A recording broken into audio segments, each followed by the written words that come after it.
Good afternoon, ladies and gentlemen, and welcome to another Propagandacast with me, your host, Imperial Dane, sponsored by the Opel Blitz Corporation. Oh wait, no I'm not. Nonetheless, here we are, a 1 vs 1 on Sturzdorf. Yes, indeed, we will be returning to Sturzdorf rather swiftly, looking at all those lovely Opel Blitzes. Of course, we're not going to be fully doing that. That's a matter for the Opel Blitz cast, which doesn't exist. Which, of course, might be something someone else could take up. But we are having a 1 vs 1. This is, of course, the Monday novice fight. Yes, indeed, we shall be seeing novices clash for survival, for honor, for dignity, for learning. Yes, indeed.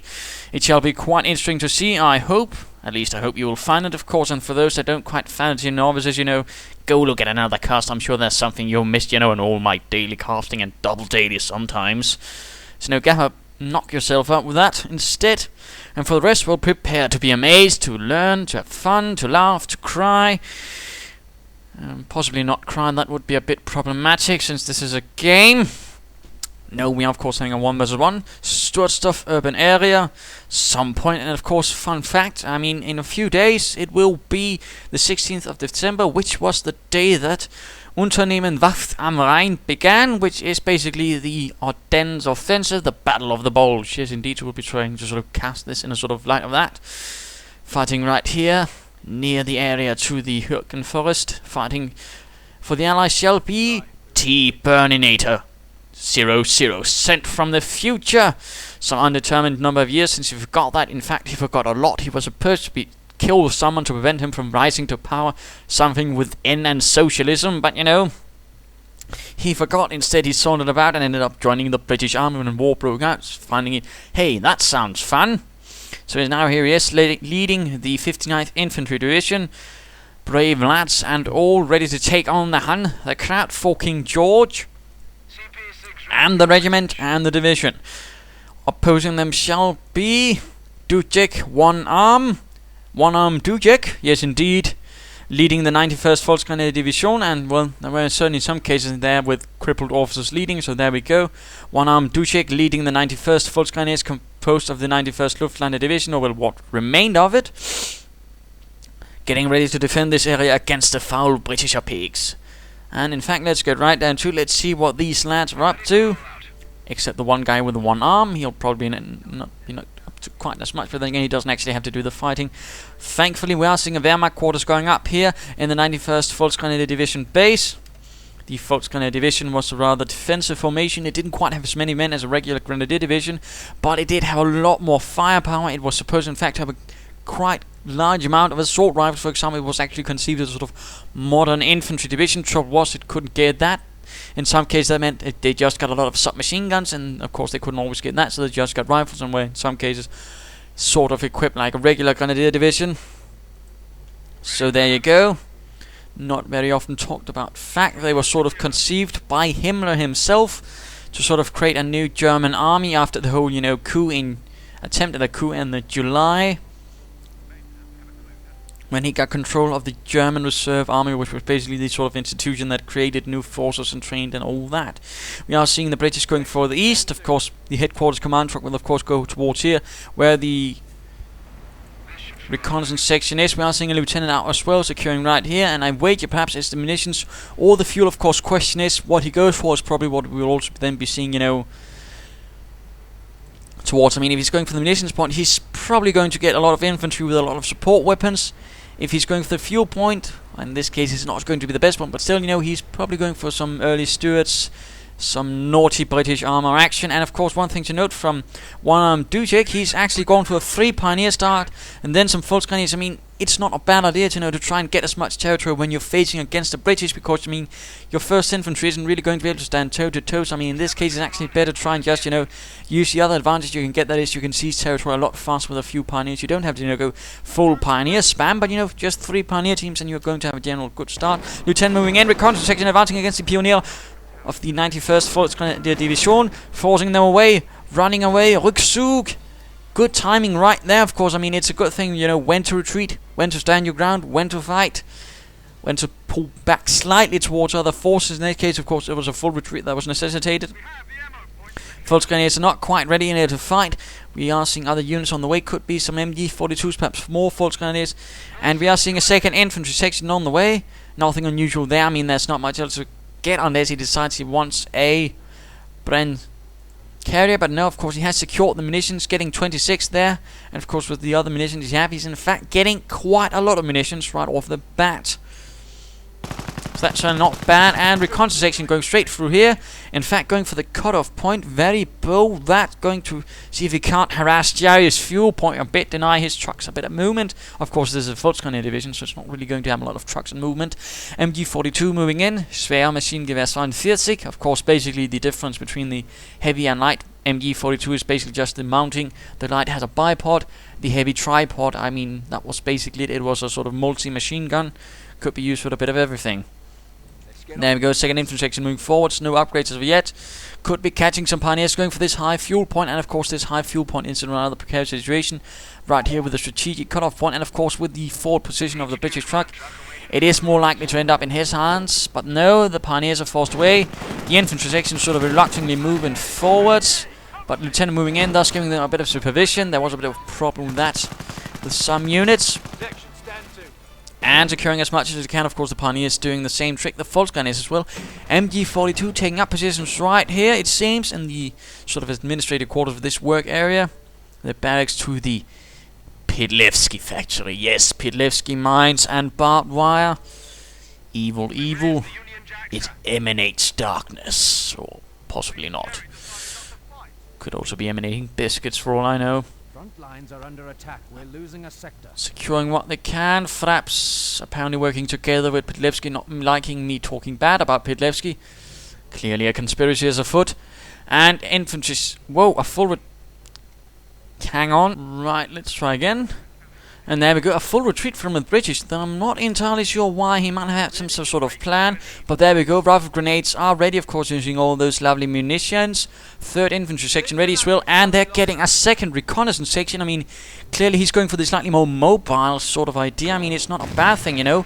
Reconnaissance, of course, will be in this sort of British mindset, will be your maneuver elements, the sort of upgraded with other things, with the lieutenant sort of the main thing, while you then, of course, use the reconnaissance section to sort of flank about, do nasty bits there. Usually so. Interesting move right there. Wehrmacht forces of the 91st laying down lots of mines, actually. That's pretty damn good. Again, I mean, try to lay down mines. They can really prove to be a nasty surprise for your opponent, can really make him move a lot more cautiously. Of course, note that reconnaissance sections, when they stand still, can spot mines. And firing across here, of course, again, one thing to note, rifle grenades fire in parabolic arcs, a bit like a mortar and stuff like that. They can fire above buildings and such.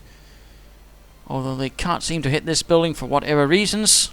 But still, you know, good thing to keep in mind.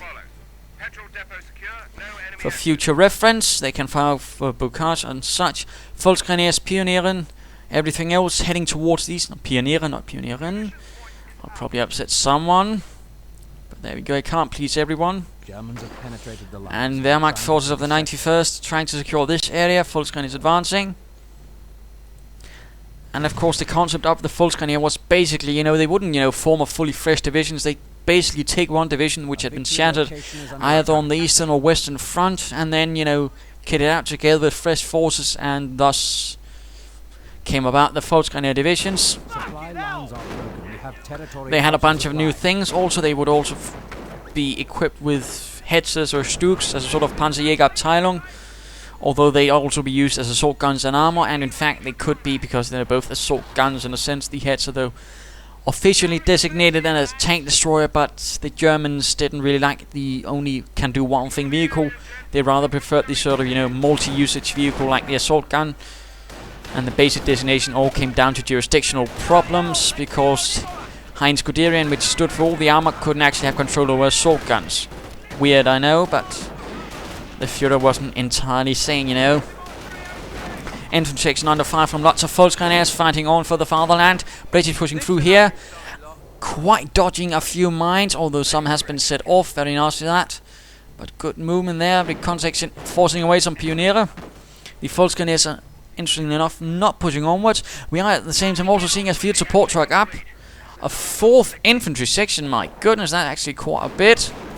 Pioneers with flamethrowers moving in, and MP40 equipped Volksgrenadiers moving forwards.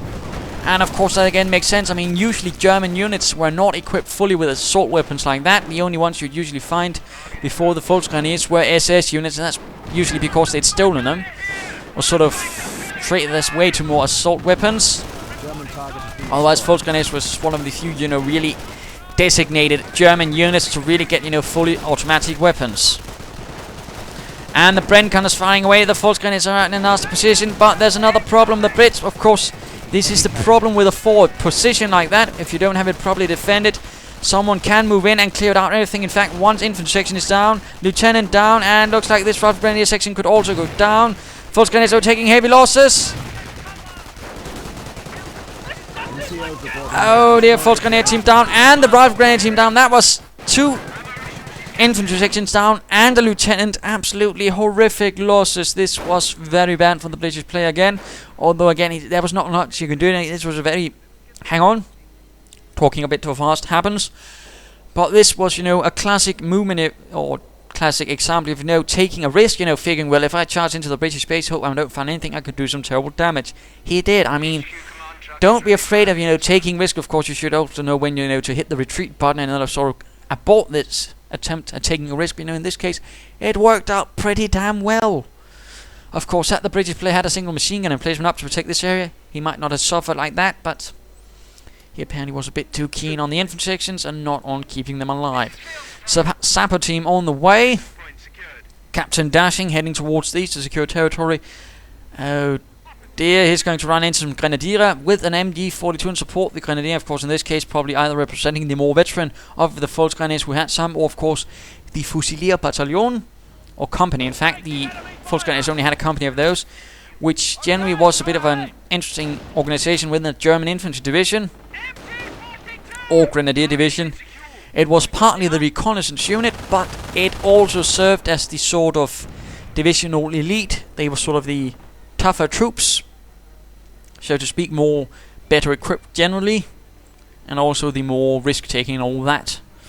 So again, I hope that sort of slight education into sort of how German infantry units were organized is of interest and of help. Also explain perhaps some of the choices Relic made, I hope. But advancing with the Kar-98Ks in hand, one of course with the single-shot Sturmgewehr, and that was certainly one of the units a squad or team leader would have. Of course, the other one would basically be the MP40 or a Gewehr 43. Though we don't see any Gewehr 43s for the Wehrmacht, sadly. But Bren gun is still proving nasty. Of course, the Bren gun is an excellent light machine gun, not quite like the LMG 42, but still, you know, not bad. And of course, they get 2 of them, very nasty and firing away. The Bren gun being a copy of a Czechoslovakian gun. And in fact, the name is sort of an amalgamation of the town it came from in Czechoslovakia, which was something of Briano, and then Enfield, which was the British main sort of weapons manufactorium. So thus Briano, Enfield, Bren. And the Stuart is on the move. Stuart light tank, named so after an American general by the Brits. In fact, most of the American tanks that got names were so named by the Brits. Fun fact. And we are seeing, this is interesting, getting us some minesweeper equipment for the SAMs, also gives them demolition charges, although you might rarely see that. And we are seeing a Bofors 40mm cannon going up. Bofors being a Swedish anti-aircraft cannon. Yes, indeed, the Swedes were actually pretty large weapon stealers during the war. Grenadiers need to get away. Oh, get away, Grenadiers, retreat. Oh, no. A Grenadier team absolutely slaughtered by the Bren gunners. Very nasty, that. Pioneers cut down as well. Heavy losses for the 91st Volksgrenadier Division. And a mine hit by the Stuart. I mean, good prolific mining by the 91st of one-armed Dukajev. But they both was one of the more sort of, you know, long-living weapons. There was also anti-tank guns. They also dealt a bit in armor, tanks, and also an anti-aircraft tank, which was used by the Romanians and a modified version by the Hungarians and by the Finnish as well. Even the Germans used it a bit. So I mean, fun facts all around. MG42 hiding up here in this barrel factory, if I read French very well, which I don't. Stuart opening up though. I mean, no threat from the MG42s. I mean, still getting a bit of use of it, clearing out that damn MG42. Clearing out the Krauts, the Jerrys, and Grenadiers opening up now with Veterans 1, you know, good with a bit of infantry. Pack 38 not in a good position though, I suppose. Germans pushing through here. MD-42 taking up position 1 here. Sappers advancing, and of course one of the things to note, Sappers are not bad infantry troops, you know. I mean, they have the exact same rifles as an infantry section, they're just not as many, and they can't get any really, you know, gun upgrades. But still, you know, I mean, if you really need something to boost your infantry units, get some Sappers. Mortar going up. Nice job there.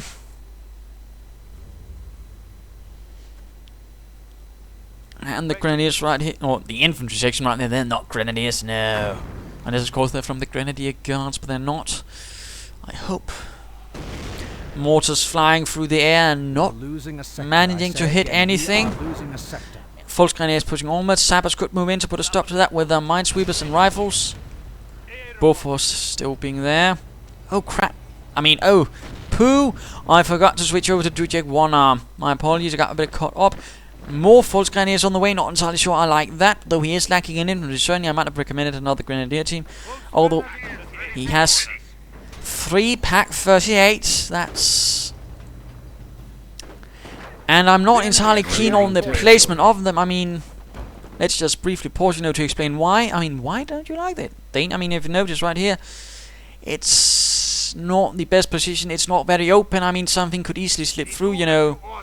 Right over here, it's not going to be able to stop it. I mean, if even, you know, here, and it's not going to be able to stop it. I mean, you want your packs in a sort of more open ground where they can sort of get the best arc of fire.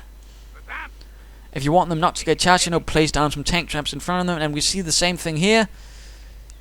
I mean, yes, it's going to stop anything going down here, but at the same time, I mean, there's huge territories right here in the center where a Stuart could easily sneak in and do horrible damage up here. Of course, he might be hoping, you know, for his Pak 38 number 3 to sort of lock that down, but he could also run into a problem. Of course, at the same time, he's rather lacking in the killing infantry business. So, of course, there's a lot of problems right here, a lot of things that could go wrong for Dukajev1arm's defenses. But let's return to the fight. Volksgrenadiers under heavy fire. Stuart advancing, still not repaired at all. He hasn't bothered using his samples for that. I can't help but feel that's a bit of a problem. Volksgrenadiers, oh, a canister round. Poor unit preservation right there. Absolutely sad. Mortaring the Bofors. And the Stuart moving in, still unrepaired. You know, you want to repair your Stuart. And the mortar needs to get away. Granatenwerfer, Rückzug. Also, a general rule of thumb, don't back your armor at the enemy. You know, the rear bit of the tank is usually the weakest spot, which usually is the last bit you want the enemy to be firing at. And the Pak 38 here, rather exposed, being hunted down by a captain and a hunting team.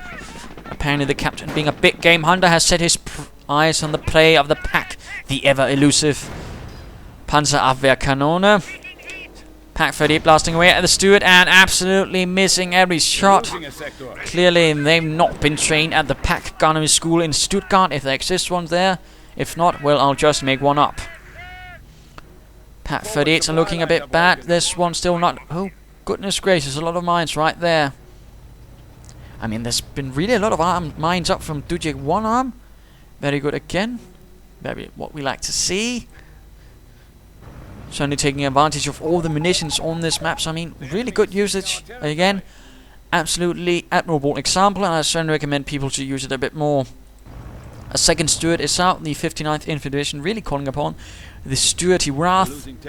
I do believe it's time for the mid-game analysis, and some people have asked me, well, why don't you just, you know, briefly point you at the larger engagements? And well, no, I don't feel like it, because, you know, the mid-game analysis allows me to sort of have a point which is sort of regular throughout every cast, sort of go, well, right here, what's the situation at this point, you know, halfway through the game, what is the sort of things they could do, because that's the important thing, you know, highlighting to players that there's other things to do than what, for example, that specific player might do, that there are things you could do to sort of give a briefer idea of such things, and also what could happen. That's sort of the bit, at least what I'm trying to achieve. So, of course, what is the current situation? Well, there are 2 Stuarts on the way. Finally, this one is getting repaired. The Bofors having taken light damage from the mortar rounds, but it's quite nicely protected from that. Brits are holding some parts of the map, although there's clearly bits still in control. And going right for the cutoff point right here. Good usage of the reconnaissance section.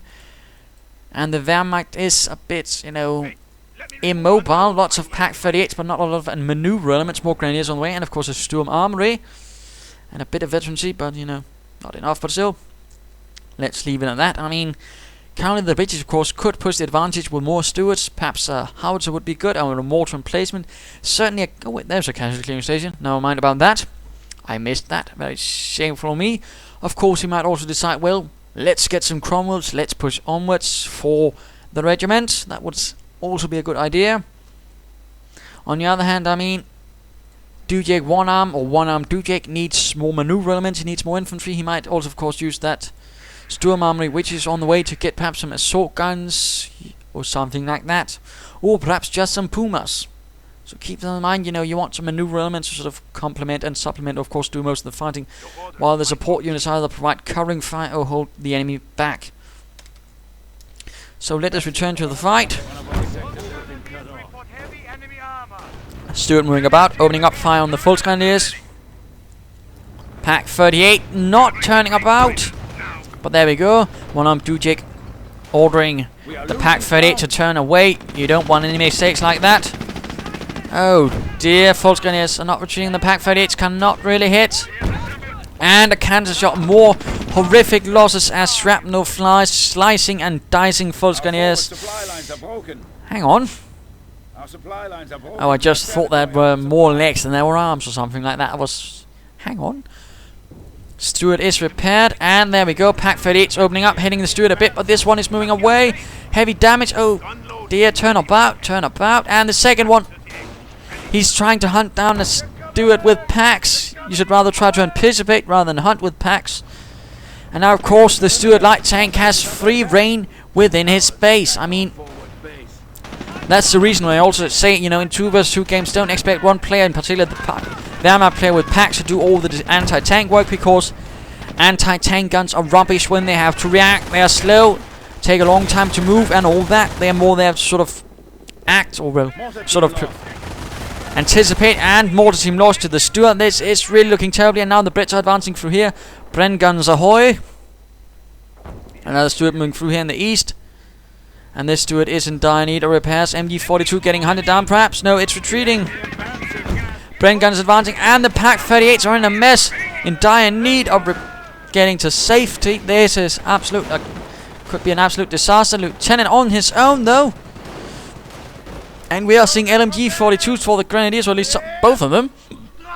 Well, let's see how that goes. I'd certainly not, you know, go completely against it. Lots of light machine gun fire, and the Bofors just blasting away. Oh, Grenadiers getting slaughtered. Oh, horrific. And of course, that is the thing to note. The Bofors is extremely good against infantry at range, but if you can get close to it, it becomes pretty rubbish. So, little note there. And Pack 38's blasting away at the Bren gunners, but not quite managing to hit. There's there to hit arm, although then again, I mean, most German anti-tank guns were actually also equipped with high explosive shells. You don't see that in the game, of course, because that might be a bit over top, on considering also that they know could cloak. Folks guns with MP4 charging at the Bren guns, but they don't want to be charging into 2 Bren guns.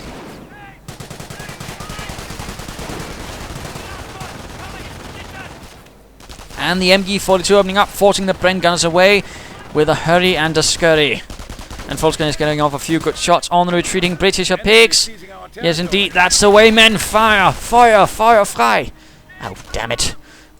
And the Stuart moving in to put a stop to this Jerry nonsense, and looks like a lieutenant and a captain moving about, evaluating the situation in the north. Reconnaissance section moving about, and the Volksgrenadier. Oh, come on, don't lose another team. Retreat, Rückzug, no. And he lost another one. Dukajev1arm, I can clearly see why you only have one arm. Your men took off the other one as punishment. But there we go. Sturm Armory is ready. Pack 38 sort of covering points. These are too close together. I mean, one piece of artillery, and that's going to be something for, I don't know, Welshmen to steal. And dual light machine guns firing away at the retreating Britisher. I mean, the Germans actually equipped the troops rather lavishly with LMG42, so it's, I mean, it's not a bad thing, you know. And certainly Panzer Grenadier divisions usually would be the most lavishly equipped Grenadier divisions, not quite as much. Volksgrenadiers not as well either, but you know, again, these are the Fusiliers, we imagine. The more veteran ones, of course, they might have more. And another Stuart moving in, but there's a lot of mines, though, a lot of mines. Panzerich, though, is no more, and these chaps need to get away, and there we go, Rückzug. Stuart's moving away once more, and hitting the mine, and it gets immobilized. Tread flies off, not good at all. MG42 hiding, and the Pak-38s once more not able to really provide protection. But there we go, another mine hit, and the engine is damaged. Pak-38s turn about, hit, fire. And this one could do the same as well. Pioneers leading the way, spotting for the Panzerabwehrkanone, and there we go, Stuart down. Now just salvage the wreck for more munitions. And the second Stuart taking heavy damage as well. This is an absolute disaster for the British. They have not been too scrutinizing and looking for mines, and this has cost them 2 Stuarts more or less perhaps. And now the Nebelwerfer of the 85th Nebelwerfer Regiment is firing. Volksgrenadier divisions did not know Volkswerfer, yes indeed, that's right.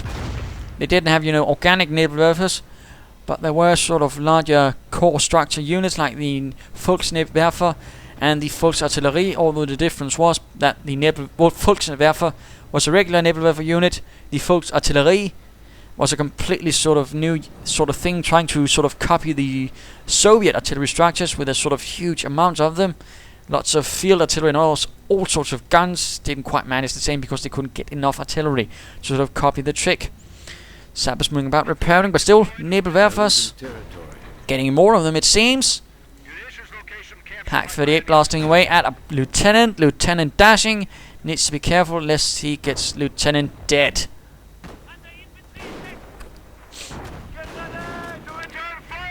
And Grenadiers firing away. Other Grenadiers he might move in to support the first one.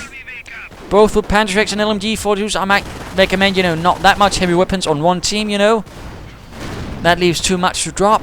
Very careful about that, and of course too much to lose in one go.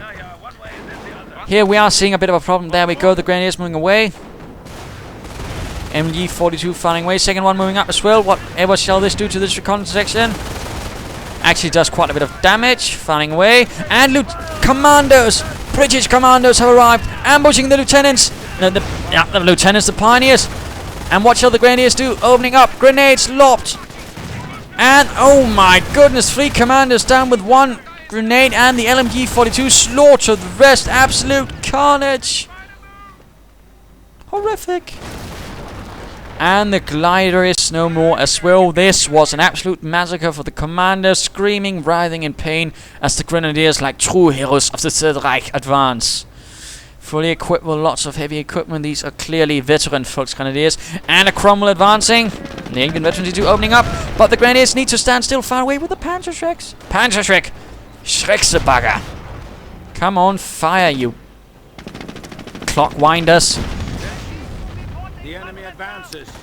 And apparently they have other things to do. And now they actually need to retreat before the Cromwell clears them out. And of course, one thing to note, while Veteran C2 provides protection against light, small arms, stuff like that, it doesn't provide protection against tank fire. And now the Brent gunners are having a bit of fun.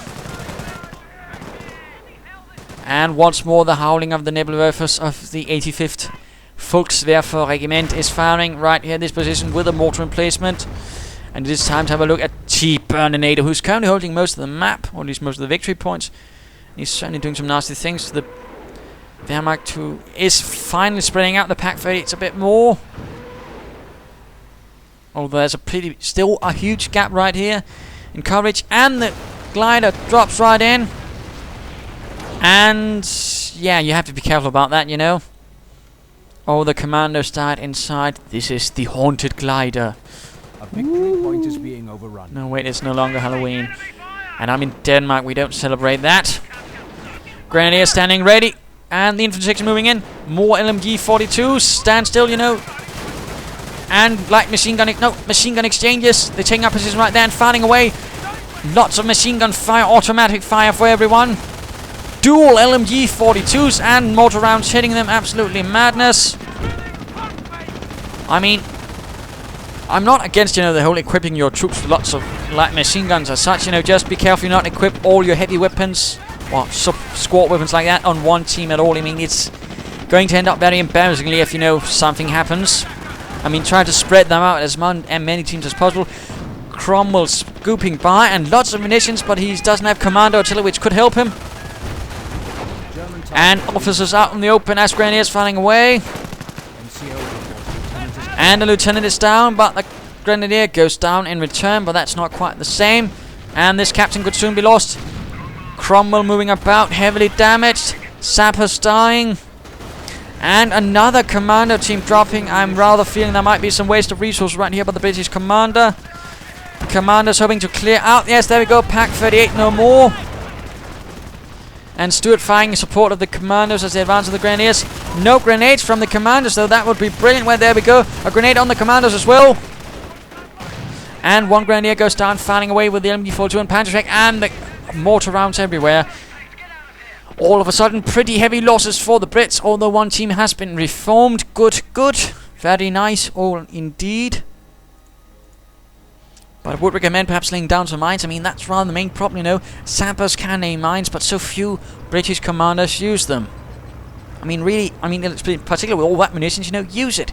Bloody well, use it. I mean, he could really have done a lot with a lot of mines. I mean, I'm pretty sure that would caught one-armed Dukajev completely off guard. And now, of course, the naval Werfers are hitting the British positions. Trying to seize one of our strategic locations. A bit of fireworks, courtesy of the Wehrmacht. Blasting away at the British positions. Stuart not looking too good. Rather heavy losses for the armoured sections. No further Cromwells on the way at the moment. Lots of troops hanging about here. Sappers burning alive. That's not good. Reconstruction still about, though.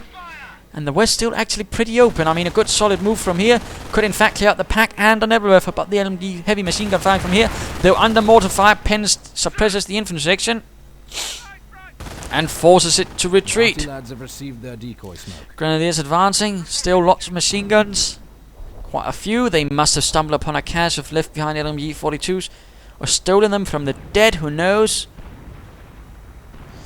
But, you know, I mean, overall, I mean, the LMG-42 is alright, and I suppose in greater numbers it becomes certainly more effective, so, I mean, go for it. I just, you know, make the personal recommendation.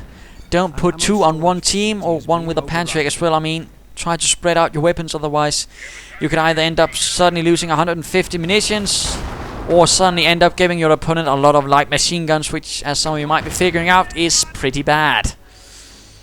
In particular if he's American and has veterancy free, in which case you might as well be making peace with your god. This is still silly, and interesting enough, he hasn't been salvaging any munitions. That's a bad move, and of course a bit of a novice move, but again, you know, always try to salvage munitions from wrecked vehicles and stuff when you're the Wehrmacht. And Pioneers recruiting the Pack 38. Still no Cromwell, perhaps he's hoping for more commando fun. Brent Gunner's getting ready again. Stuart advancing. Commandos charging right at this heavy machine gun fire bit. More machine gun fire right here, and a pack and Panzerschrecks. I mean, I've rarely seen this many light machine guns in a game. It's absolutely spectacular. And certainly bold, but again, I think it is also possible because of all the munitions he actually has. I mean, I rarely have this much munitions, and looks like a King Tiger has arrived. Yes, indeed, the 91st Volksgrenadier Division has been released. A King Tiger from the Corps Reserve, or the Corps Reserve. Advancing, charging, not really there to be stopped. And Nebelwerfer's firing in support, but it's getting buttoned up, which isn't going to do much since there's nothing to really harm it. Looks like a 17-pounder gun is on the way. Grenadiers advancing, coming under fire from the Bofors. Blasting away with rapid fire at the Grenadiers, who are now firing at the 17-pounder gun, and the Pack 38 clears it out. Oh dear. Things are collapsing faster for the 59th Infantry Division than they like. Cromwell is flanking the King Tiger. Good move right there. But I'm not entirely sure how much good it will do in the long run. Pack 38 is still down. Sadly, there's been no attempt at actually securing any of the Pack 38s from the Germans, though. Interesting thought, actually. That might actually have been a good thing to do.